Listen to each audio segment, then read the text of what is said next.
What's going on, guys, and welcome back to another episode of Career Mode. This is episode number 63, and we start today's episode off by entering the new month. Of course, we're into August now, so we take a look at our youth squad monthly report, and we also see that we had a transfer offer for Danny Ings. Our striker is wanted by Kaiserslautern, and we just straight up rejected it.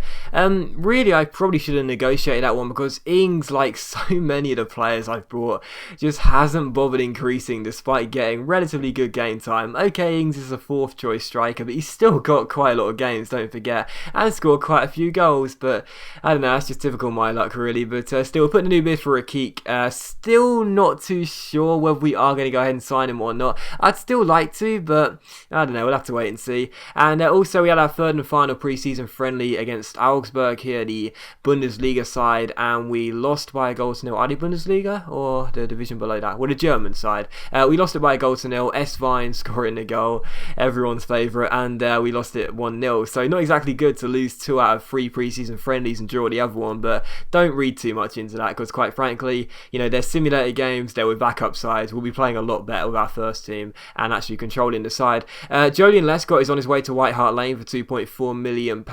I'm okay with that. He's decreasing in stats. He was on a relatively high contract for a fourth choice centre-back, so yeah, he can go. Fine with me. It was 400 grand more than his valuation, so I was okay with that. Not entirely sure what Pochettino wants him for, but you know, you can take him. I'm okay with that.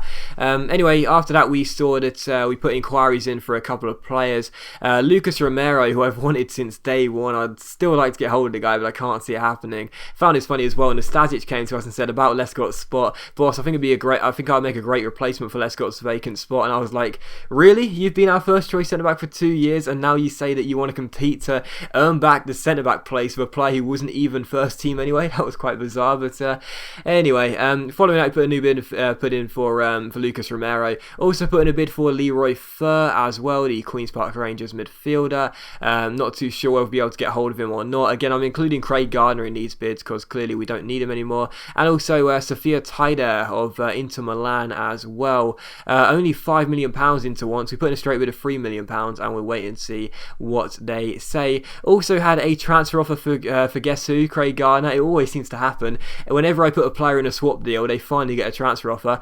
Sunderland want to buy back Craig Gardner for £1.8 million, and it's 200 grand less than his valuation. So I said, if you match £2 million, you can take him and take him back to the Stadium of Light. And as you'll see, they said it'd only go as high as £1.9 million, but I said that was okay. Niang was wanted by Porto. He's wanted by a lot of clubs, no real surprise. Got a bright future, that lad, and of course he won Golden Boot last year, but I don't want to sell him for any price. Gardner is indeed going to Sunderland for £1.9 million, and again, I'm okay with that. He was on his way out anyway, and although I don't mind him, you know, personally speaking, as he is a good midfielder with decent stats, obviously really high stamina, which I love, he just isn't going to get into the team very often, and we're looking for a new centre midfielder anyway, so we may as well get him off the wage budget, as he's going down his stats. Also put a new bid for Taider. I couldn't believe Inter Milan wanted £11.5 million after they said £5 million originally. The cheek of that, seriously. And also as well, Leroy Fer, putting a bid of £5 million. Wait and see what they say. I know I'm a real cheapskate, and you guys probably know that, but at the end of the day, I just try and get the best deals possible. What can I say? Put a new bid for Romero as well, £5 million straight deal, and we'll wait and see what the Argentine club say. Following that, we had a squad report as well. So just before the season starts, I always show a squad report to show you what the squad looks like right now, and I'm relatively pleased with what we've done so far. You know, I mean, the best pieces of business happened last year in signing Rodriguez and Carrillo on pre-contracts, because obviously, as you'll see, Rodriguez is an 82 rated left back and only 23 years old, already increased and hasn't even kicked a football this year, so looks very, very good indeed. And Carrillo has gone up to an 80, so I'm very impressed with those 2 pre-contracts. As for the 2 signings we've made this year in Kyle Walker and Mauricio, I think we're going to have to wait and see how they do. You know, we can't judge them without a football being kicked. You know, we need to wait and see how they do as the season goes on. But the early signs are those are going to be good deals, because again, Mauricio is going to dive into the first team as he is the second highest rated centre-back, joint with Nastasic and Vestergaard. So I'm going to put him straight into the first team and give him his debut. And also as well, Kyle Walker is 79 overall, so he was 4 ratings higher than Gamboa, who went the other way to Spurs. And yeah, we'll have to wait and see how they do, but I think both of those signings could be good for us, and there's still a little bit of money left, so I am probably going to look for one more player. That will most likely be a central midfielder, just as a backup player really, with a good amount of potential, and we'll wait and see what happens. But still, I also sent my 2 youth scouts out. I sent the Danish one, which is the best one, with 5-star for both experience and judgment, to Brazil. Hopefully pick us up some good players, and also the English one went back out to England, and he is a 3-star experience and judgment scout, and hopefully he'll pick us up some good players. I look for a physically strong type of player. I never usually do that, but we'll have to wait and see what happens. But still, the first game of the new season is against Swansea City here away in Wales. So we take on the Welsh club, and it's the first test for quite a few players. 4 players making their debuts in this game: Mauricio, Walker, Carrillo, and Rodriguez. And of course, that's 3 of the back line. 3 of the back 4 making their debuts in this game. So, last year the problem was defence. I mentioned that throughout the season. Yes, Brown Aday's injury sucked, and that did really hamper us a lot. But mainly it was because I could score a lot of goals, but I couldn't concede and keep many clean sheets. So I've completely revamped the defence now. Walker, Mauricio, and Rodriguez in to join up with Zambrano, and of course Foster behind them as well. And it's a first test for those players to see how they'll do and see if we've made the right changes. Would it have been better had we kept hold of those players like Gamboa and obviously Nastasic starting at the centre back as well, and Creswell too, or will we have made the right business and brought in those right replacements, and will they turn out to be the good deals for us? But still, we'll have to wait and see. The first chance of the game did feel in the 26th minute though. Jordan Henderson's low cross found Niang, and his shot blazed over the bar and out for a goal kick. And from that goal kick, Fabianski, the former Arsenal man, gives it to Obeng. Obeng inside towards Montero here, and we played a really high press game on Swansea. They do pass the ball around very nicely, but I kept on shutting them down, and as Henderson dispossesses Shelvey and plays a great ball into Niang here, it's a brilliant chance to make it 1-0 as Niang plays it back to Jordan Henderson, and his shot is well saved by Fabianski and turned away for a corner. So those two linking up really nicely early on, and from that corner it's Niang who crosses the ball in, picks out Carlos Zambrano, now an 80 rated player, and his header goes just wide the post and out for a goal kick. So still Swansea 0, West Brom 0, and in the 38th minute Ben Foster gets on the ball and we pass out from the back as per usual. Kyle Walker, one of our new signings, picking up Brown Aday for his first start since his season-long injury. Aday gets onto the ball, gives it into Niang, who fake shots around Obeng, plays it back into Brown Aday.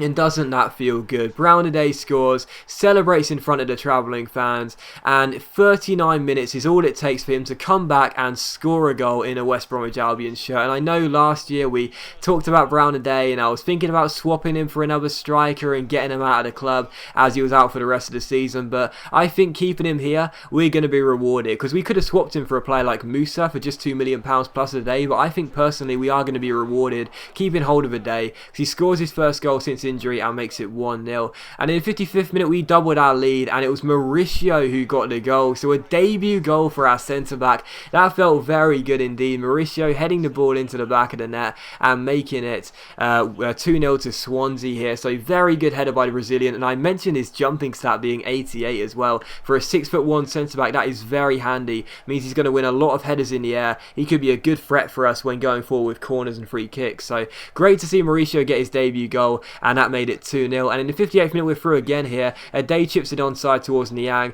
Good first touch, gets himself inside, then a Berber spin, but the shot hits the post and Swansea clear the ball away. So Niang almost making it 3-0, but it was still 2-0. And from this corner Niang crossed the ball in, Fabianski drops it, it comes to Mauricio, and if it wasn't for a great save by Fabianski, Mauricio would have got 2 goals in the same game, and eventually Swansea won a free kick after this scramble. So still 2-0, but in the entire game, there was one save Foster had to make. Other than that, we were looking very threatening, playing some great football. And as Rodriguez finds Savanier here, lovely touch to get around his man. Niang wins the header, and again Fabianski made the save. So if it wasn't for Fabianski, we would have won this game by 4 or 5 goals already now. But in the 85th minute, Foster throws the ball out towards Kevin Savanier off the bench. He gives it to his French colleague Niang, then back to Savanier, then back inside towards Mbaye Niang. It's not the best of first touches here, but he wins it back, takes the ball round Fernandez with a heel-to-heel flick and a Berber spin. He basically just walks into the towards the 6-yard box and finesses the ball past Lucas Fabianski and makes it Swansea 0, West Bromwich Albion 3. So a perfect game.